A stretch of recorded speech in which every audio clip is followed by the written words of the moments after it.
José Luis Villacañas, buenas noches. Buenas noches. Gracias por venir a Hora 25. Es un placer. José Luis Villacañas es catedrático de Filosofía de la Universidad Complutense de Madrid y es uno de los intelectuales españoles que más ha reflexionado sobre nuestra política, sobre nuestra historia y sobre el poder también. ¿Qué es España para usted? Sé que es como la gran pregunta, pero para usted, ¿qué es España? España es un estado prematuro y una nación tardía. Explíquemelo. Es un estado prematuro porque se dota de estructuras de poder estatal generales muy fuertes antes de haber construido una base poblacional unitaria, homogénea. Es un estado que tiene una ley universal, la Inquisición, y que tiene territorios, cada uno con sus propias leyes, sus propios gobiernos, sus propias estructuras jurídicas, sus propios derechos, sus propias formas de propiedad, sus formas propias de producción de cultura.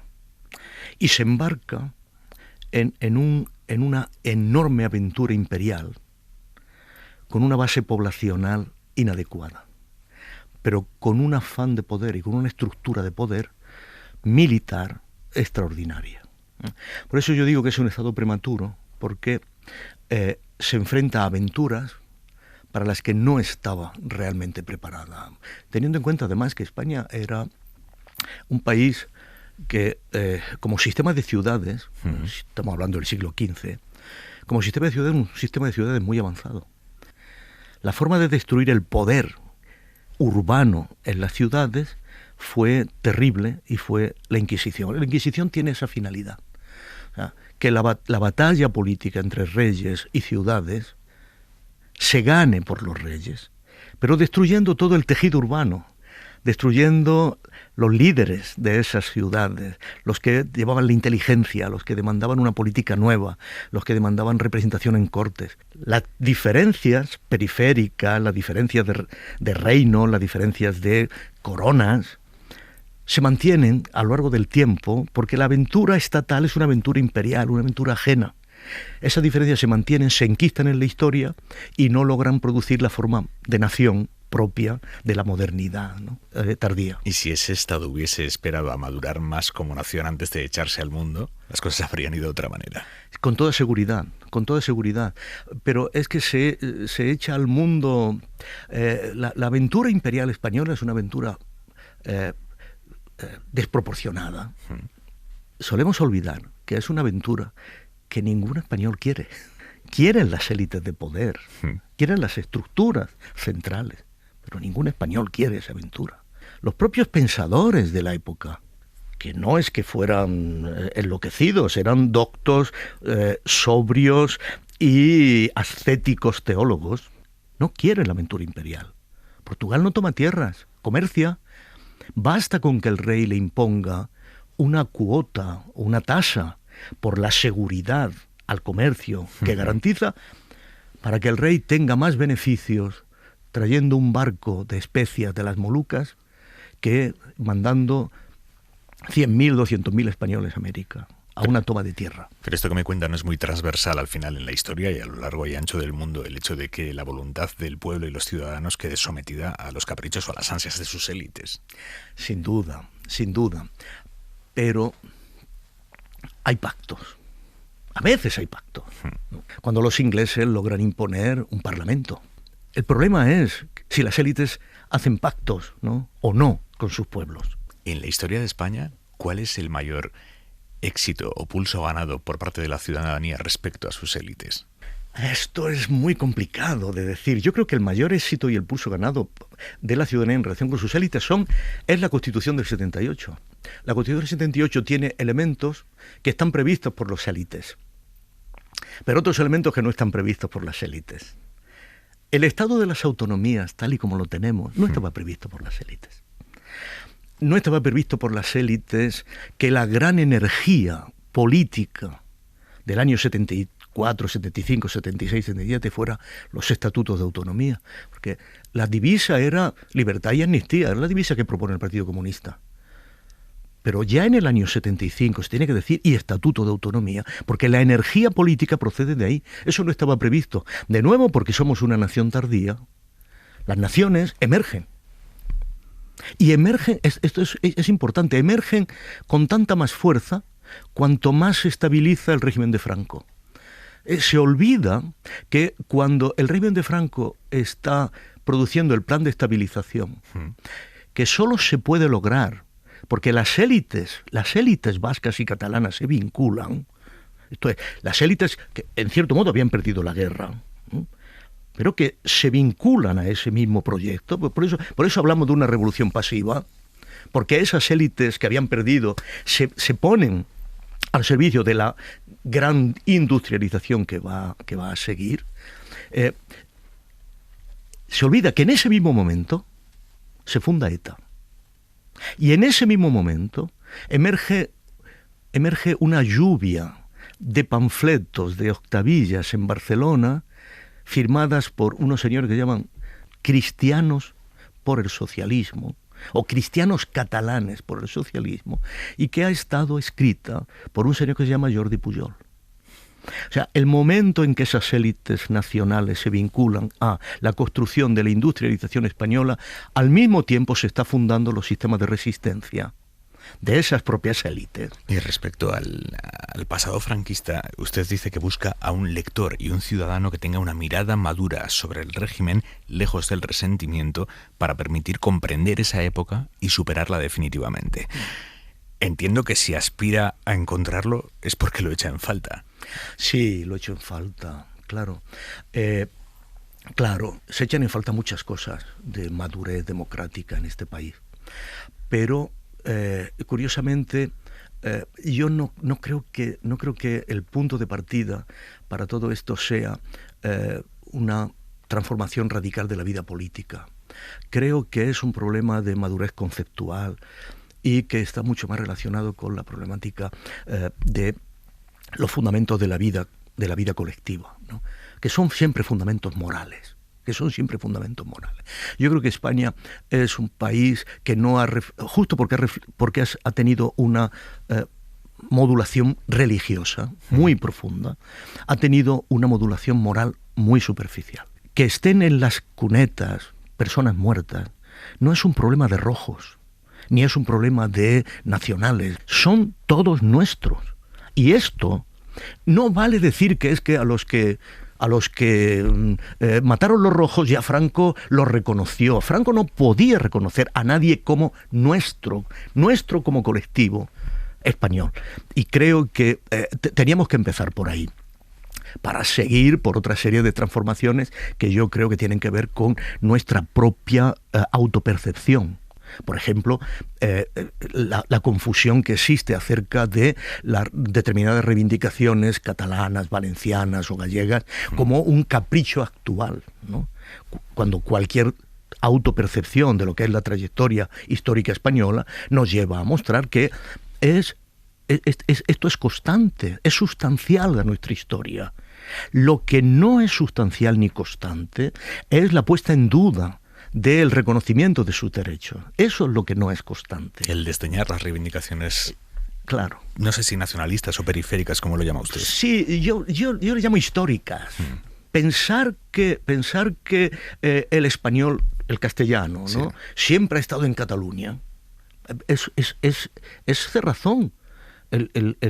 Hasta la época de Franco, en época de Franco, el catalán, por supuesto, era el idioma normal de comunicación familiar en Cataluña, y el castellano era un idioma ciertamente del sistema educativo, pero entonces esa autopercepción histórica de los españoles creo que es muy deficitaria. Ahora mismo en España pesa más, condiciona más el nacionalismo periférico o el nacionalismo centralista. Yo creo que por primera vez en la historia de España existe un nacionalismo español popular. Esto no ha existido nunca, o ha existido de manera muy minoritaria. Mucha gente habla de nuestro sentido histórico, del gran siglo de oro, etcétera, etcétera. Cuando nosotros vamos a las crónicas del siglo XVII, cuando vamos perdiendo todas las batallas en Holanda, en el centro de Europa, y vemos las crónicas que nos cuentan cómo llegan los jefes de los que van a reclamar el alistamiento, ¿no? Los que vienen a hacer levas, ¿no? Los capitanes de levas, ¿no? Y nos cuentan las crónicas de manera completamente ingenua y sincera que las poblaciones se vacían de jóvenes, que se van a la montaña y desaparecen. Cuando llegan los capitanes de levas, los pueblos están vacíos. Ay, ni Dios quería ser No hay reclutado, nadie, ¿no?, que quiera ir a combatir, ¿comprende? El sentimiento nacional fuerte lo intentó hacer el rey Alfonso XIII con la Primera Guerra Mundial. No lo consiguió. Lo intentó hacer Aznar en la foto de las Azores. No lo consiguió. El nacionalismo español fuerte, por primera vez de manera masiva, esto es, por primera vez de que tú vas a Burgos y vas a Cádiz, y si te rías de los catalanes era de los nuestros, esto ha ocurrido ahora en España. Y esto ha ocurrido, efectivamente, por el reforzamiento de los dos nacionalismos, ¿no? Por la simetría especular de los dos nacionalismos, ¿no? El 98 dice que fue algo que nos deprimió, que nos hundió. No, hay escritores que muestran que han estudiado que ese día los españoles estaban en los toros tranquilamente, perdiendo el imperio, que solo les importaba porque sus hijos iban a morir a Cuba. Yo creo que este momento es único en la historia de España. ¿Y el surgimiento de este sentimiento, qué consecuencias puede tener en nuestra evolución como Estado, como nación de naciones? Va a ser muy difícil que este país esté en condiciones de evolucionar políticamente con ese sentimiento en alza, porque no permitirá jamás que exista una solución en la que va a ser muy difícil que determinados territorios que no dudan de su españolidad, que no la han dudado nunca, salvo en cosas muy minoritarias como pueden ser Valencia o como en un momento puede llegar a Andalucía, puedan encontrar un desarrollo político pacífico, normalizado, ¿no? ¿Por qué? Porque se va a generar una opinión pública en la que cualquier tipo de racionalización de lo que es nuestro sistema institucional, que inevitablemente ha de pasar, ¿no?, por una forma federal, no puede pasar por otra. Si queremos racionalizar el Estado, no podemos ir más que a una forma federal. Va a tener enfrente a esta opinión pública que en el fondo solo se reconcilia con una visión de España como nación unitaria, ¿no? Pero yo creo que esta idea, que en último extremo, como he dicho antes, está neutralizando lo que no se preveía en el desarrollo político en 1975 y que amenaza de una manera radical la propia estructura del Estado constitucional de las autonomías, esto, en último extremo, esto es la plataforma y es la cobertura ideológica para imponer una forma política en España que es la única que puede servir realmente a intereses de construcción de cierre neoliberal español. Porque el Estado de las autonomías es el estado de bienestar, no nos engañemos. El estado de las autonomías es el estado de bienestar. Si el estado de las autonomías falla, el estado de bienestar se hunde en España. Y yo creo que esto es extraordinariamente relevante darnos cuenta de que si el estado de las autonomías falla, el sistema que se ha ido configurando desde el Tamayazo en Madrid será la manera en que se gobernarán todos los territorios españoles. Y eso va a significar una destrucción radical de servicios públicos, una destrucción radical de formas de composición de la vida social. Esto se ve muy claramente, y acabo con esto, se ve muy claramente en un detalle que pasa desapercibido, pero que el último informe PISA tiene cosas muy interesantes sobre educación, muy interesantes. Pero hay una de ellas que me parece especialmente importante, y es que Madrid es el segundo lugar de la OCDE, no estamos hablando ni siquiera de la Unión Europea, de la OCDE, esto es, de los 38 países más importantes del mundo, más desarrollado, que tiene el máximo nivel de segregación escolar. Segregación escolar significa fundamentalmente... Segregación por renta. De organización por renta, origen, raza, por emigración, para entendernos. El segundo lugar en que la sociedad, en que los ciudadanos emigrantes o procedentes de la emigración están más segregados respecto de los nacionales o de los que proceden de otros momentos anteriores de la vida de la sociedad. ¿Cuál es el primer lugar? El segundo lugar de la OCDE es Madrid. ¿Y el primero? Chile. El primero, Chile. Y es muy importante que nos fijemos en Chile, porque en Chile la agenda neoliberal se ha impuesto de una manera tan radical que ha hecho de la vida cotidiana un elemento de crueldad, un elemento de vida entregada realmente al sufrimiento. Una forma de vida en que el ciudadano está endeudado, si quiere estudiar tiene que endeudarse más, si quiere tener seguros sociales tiene que endeudarse más, si quiere tener colegios para tiene que endeudarse más. Esto es, ha logrado convertir la vida cotidiana en una pesadilla. ¿Y vamos hacia eso? De crueldad. Si se impone una lógica estrictamente neoliberal, podemos ir a eso. Afortunadamente, para mí, la gran ventaja de España en estos momentos, que es una ventaja que viene de lejos, es que España es un país demasiado débil como para tener una línea política propia, claro.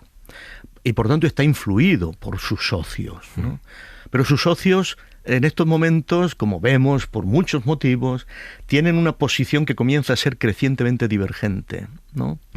Si no anclamos a este país de manera fuerte en instituciones europeas, con convicción, no solo porque el destino, no, con convicción de poner nuestra sociedad a la altura de las mejores sociedades europeas, iremos a ese escenario, porque lo que no cabe duda es que ese escenario es el que impone con toda claridad la agenda mucho más influida por Estados Unidos. Hay algo que me ha llamado la atención de lo que ha dicho, y es que el fin del Estado de las autonomías derivaría, ¿no? Sería ponerle una pista de aterrizaje a esa agenda neoliberal y que acabaría con el Estado del bienestar. Y ahí me surge una pregunta de si el Estado del bienestar o un modelo similar no puede arraigar en estados-nación muy centralistas, jacobinos, como puede ser el francés. Pues lo estamos viendo que no. Lo que estamos viendo las dificultades que tiene Macron para llevar adelante una agenda que es mucho más neoliberal que España. Francia lleva, si nos damos cuenta, tres legislaturas usando poderes presidenciales para intentar imponer medidas que generen una sociedad que pierda derechos de algún modo. Y las resistencias de los franceses son permanentes en este sentido.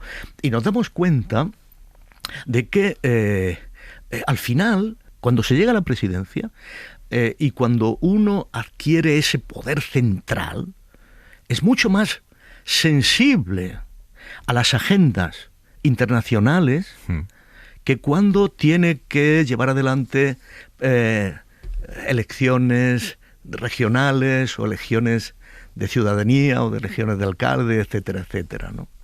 Esto es lo que hace, en cierto modo, que Francia en estos momentos tenga un malestar social contra sus instituciones mucho más grande que países que podemos llamar más descentralizados, pero donde los poderes se equilibran. Alemania, por ejemplo, ¿no? Sobre el vínculo entre poder y economía se asocia siempre la economía de mercado con la democracia. Eso se nos ha dicho durante años, que donde estuviera bien asentada la democracia habría una libertad de mercado, pero estamos viendo cómo se cuestiona la democracia en países en los que el capitalismo está muy bien asentado. Estados Unidos. Sí, esto es un fenómeno crucial de nuestra contemporaneidad. La percepción que tenían las sociedades occidentales es que la evolución del capitalismo y la evolución de la democracia era convergente. Y esta era la utopía de la globalización, ¿no? Allí donde llegue el mercado, allí donde llegue la economía globalizada, allí inevitablemente se abrirán paso las corrientes democráticas. Evidentemente esto era así, primero porque la insistencia de que el paquete de libertades era conjunto, era entonces más grande.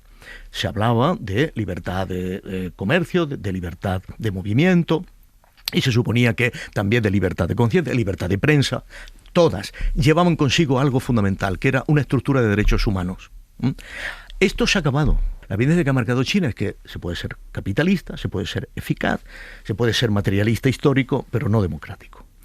Y esto implica para muchas élites mundiales que debemos estar en condiciones de gozar, al menos en apariencia, del mismo poder de gestión y de intervención que tienen las élites chinas, ¿no? Para en algún momento garantizarnos la eficacia económica. Esto, por supuesto, esto es una ilusión, y esto es lo que está determinando que formas específicas de capitalismo, porque el capitalismo nunca es unitario, formas específicas de capitalismo generen reflejos autoritarios, ¿no? Estados Unidos, el alt-right, toda la derecha nueva. Esto es algo en lo que nos jugamos la vida democrática de Occidente, y esto es algo por lo que todavía tenemos que combatir. Creo que en este sentido la batalla que se ha simbolizado obviamente con el frente propio de la guerra de Ucrania, es una batalla también de la imprescindibilidad de la democracia, de la lucha para mantener viva la batalla por la democracia, porque determinadas piezas de nuestro mundo occidental ya no creen en ella, ¿no? Le veo preocupado por el resultado de esa batalla. Estoy preocupado por el resultado de esa batalla porque es muy complicada, porque en último extremo es muy difícil ver que Rusia pierda y es imposible ver que Rusia gane.